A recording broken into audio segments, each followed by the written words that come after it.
Today we're going to be learning about abstract art, and we're going to be using popsicles to help us create our very own abstract art. You'll just need a piece of paper, some popsicles to be able to trace around, and you can use markers or crayons, whatever you have near you. So let's just take a quick look at some famous artists that have done abstract art in the past. We have Joan Miro, so I will come over and show with this. Joan Miro, right here. We have Wassily Kandinsky. You can see how the music moves in his pieces. Mondrian, as well as Jackson Pollock.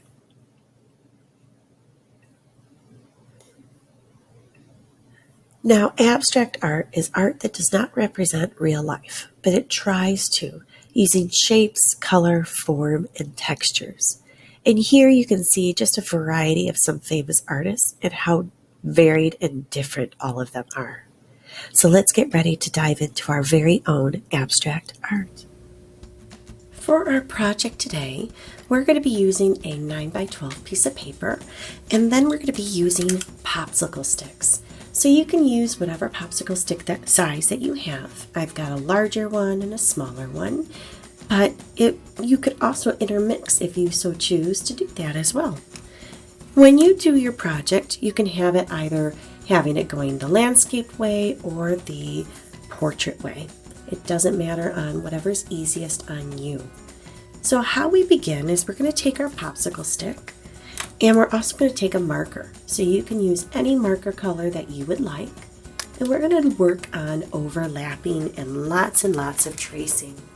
So I'm going to place my popsicle stick on here, and I'm going to use my hand that doesn't hold onto my marker or my crayon, and I'm going to, really spread it out so it doesn't move. So I'm going to go and trace around my project piece, and you'll notice I'm using my fingers to really hold that in place. So there's my first one, and I'm going to continue by overlapping. So overlapping, as you can see that I'm putting this one on top of the other one. So I'm going to hold that one down, and I'm going to do the same thing. I'm just going to continue going around it. And don't worry if it's not perfect or the way that you're hoping, but what we're going to do is continue filling up this entire piece. So why don't you take the time now to keep adding until you feel that you filled your paper up just enough.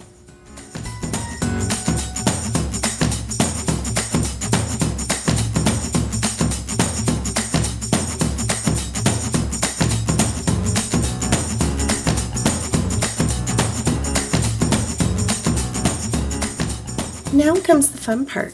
So we're going to be using our crayons. You can also use markers if you'd like to. I just like that the crayons give this really neat texture and effect. So as you can look at this, what we're going to be doing is any time you can start with one color, but once it touches another spot where something overlapped, we change the color. And then you continue with a new color, and whoop, I touched this one, so I got to change it to a new color. And you continue. So you can leave certain areas blank, you can fill in as much as you want, and even this is not an entirely complete piece. So take this time now to use your crayons, and let's go through this together. We'll start with one or two, and you can see how I do this. So let's start with my first one, and then I'll pause so you guys can see. If I start coloring here, one of my favorite tricks when I color is I go around the edges, just like this, and then I can fill it in. And I'm stopping where I see this line. So now I'm going to change my color to, maybe orange. I'm going to do the same thing again. I'm going to outline and fill. And now I could do a new color again. So you keep doing this as you keep doing your stop and go. So outline and then fill. And take your time until you complete as much of the project as you are able or you feel is done.